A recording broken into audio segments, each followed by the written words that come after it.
Les autres ministères de l'Église. Bonjour, je suis Buni avec un U comme dans Uni. Je veux aider les hommes à se lever dans leur appel avec leurs dons, leurs talents et leurs compétences, afin de faire de toutes les nations des disciples. Je t'invite à t'abonner à cette chaîne, à laisser un like, afin d'avoir du contenu similaire 3 fois par semaine, qui va t'aider à entendre ton appel, à devenir un leader et à faire des disciples. Nous allons voir les autres ministères de l'Église. Déjà, il faut comprendre qu'est-ce qu'un ministère. Un ministère signifie service parce que c'est tiré de ministre. Et ministre vient de minus, le tout petit, minuscule. Ça donnait minuscule en français. En latin, tu vois, ça donnait minus à donner ministre. Et minus aussi donné minuscule. Donc en gros, tous les pasteurs stars là. Non, je rigole. Je rigole. Donc, ministre, c'est le plus petit. Donc, c'est le service. Et la Bible dit clairement, tu veux être le plus grand, tu veux être au service des autres. Et c'est normal qu'il y ait des pasteurs stars parce que Jésus était une star à son époque, parce qu'il faisait le bien tout simplement. Donc voilà, c'était juste une blague. Et donc, c'est un service. Les autres ministères de l'Église sont les autres services. Donc, on distingue souvent le ministère du service, mais c'est juste un abus de langage. Un ministère, c'est un service à la base, littéralement. Ministère égale service. Et pourquoi je parle des autres ministères de l'Église? Personnellement, j'ai fait tous les services de l'Église, à part prêcher et prendre soin des enfants. Enfin, quand je dis des enfants, des bébés. J'ai été moniteur, donc voilà.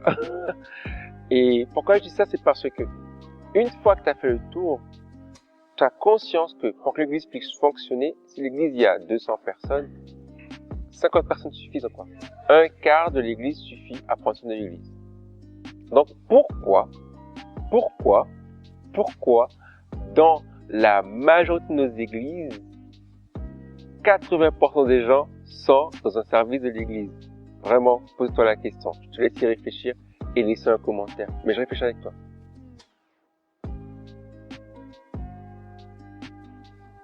Voici ma réponse. C'est parce que pendant longtemps, tout ce qu'on savait, c'était que le ministère était dans l'église. Alors que Dieu, il a prévu qu'on ait des ministères, des services, des appels en dehors de l'église, en dehors des 4 murs. Mon Dieu, il est plus grand que ça. Il est plus grand que ça. Dieu, il a des soldats dans la Bible.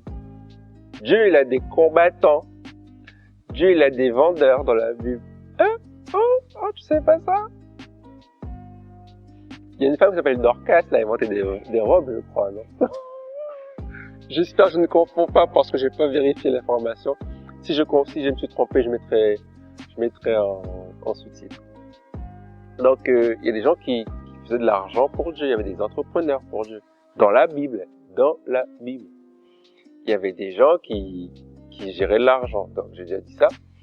Il y a des gens qui étaient dans le soin. On le voit bien dans la Bible. Comme par exemple, les sages-femmes qui aident le peuple israélite lorsqu'ils sont en esclavage. Dieu les bénit. C'est-à-dire qu'il y a d'autres choses à faire que juste un service dans l'église. Donc, quand tu prends le temps, vraiment pose-toi avec moi, tu prends le temps. On va dire qu'il y a 200 personnes. 50 personnes suffisent à prendre soin de toute l'église. C'est-à-dire au niveau du ménage, au niveau de la sono, de la louange, de la projection, vidéoprojection, au niveau de tout ce qui est sur l'estrade, enseignement, tout ça, au niveau de quoi? Au niveau de la cuisine, si c'est un secteur cuisine, au niveau social, c'est un secteur social. Donc vraiment, si tu prends le temps de réfléchir, tu verras que un quart de l'église suffit à prendre soin de toute l'église. Alors, que fait les 3 autres quarts? Sur une église de 200, il reste 150 autres personnes. Est-ce que ça veut dire que ces personnes n'ont pas d'appel? Est-ce que ça veut dire qu'elles servent à rien? Est-ce que ça veut dire qu'elles doivent venir tous les dimanches et s'asseoir et regarder le pasteur prêcher? Et puis louer? Ou juste venir se marier? Je rigole. Mais plus sérieusement, il reste 150 personnes sur une église de 200 personnes. Okay? Pourquoi, sur les 150 là, il y en a encore 100 qui vont venir servir le service des 50 autres. Non mais, ce n'est pas normal. Ce n'est pas équilibré. Parce que notre objectif, c'est de gagner des âmes. Donc, on devrait être dehors. Jésus a dit, allez. Il n'a pas dit amener. Il a dit, allez. Allez à l'extérieur. Allez chercher les âmes. Allez.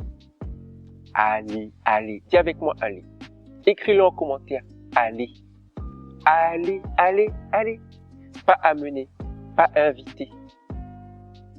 Pas amener, pas inviter. Il a dit d'aller. Bon, je vais arrêter d'insister sur ça. Mais tout ça pour te dire que les 150 autres personnes sur l'église de 200 devraient être dans leur appel pour faire la différence là où Dieu les a appelés, là où les prophètes les ont aidés à se diriger, là où la parole les a aidés à se diriger. Parce que chacune et chacun d'entre nous a un appel. Il n'est pas forcément dans l'église. Et s'il est dans l'église, il n'est pas forcément dans ton église actuelle. Donc vraiment, réfléchis à cela. Parce que j'ai parlé des 5 ministères afin que tu puisses comprendre qu'ils sont là, ces 5 ministères, afin que toi et moi, nous puissions entrer dans notre ministère, notre service, notre appel, pour prendre soin des âmes, aller chercher les âmes pour la gloire de Dieu. Donc vraiment, j'essaie de pas être trop à la marge, hein, mais en fait c'est ça. Un quart de l'église suffit à prendre soin de toute l'église. Que doivent faire les 3 autres quarts? Donne-moi ta réponse en commentaire et j'espère que toi tu as compris ce que tu dois faire. Et si ce n'est pas le cas, n'hésite pas à prendre rendez-vous ou à discuter avec moi en DM ou en commentaire, comme tu le souhaites. En attendant, lève-toi et marche. Je suis Jésus, mais je ne suis pas un follower. Simplement j'ai cru, et ce de tout mon cœur. Je le crie partout, avec toutes mes valeurs. Parfois je passe pour un fou, mais toujours dans le bonheur. Je ne connais pas la honte, ni la culpabilité. Ce n'est pas en compte, juste ma réalité. Tout ce que je le fais à 100%. Je vis dans la paix, peu importe le moment. Tout ce que je veux, c'est que tout ce que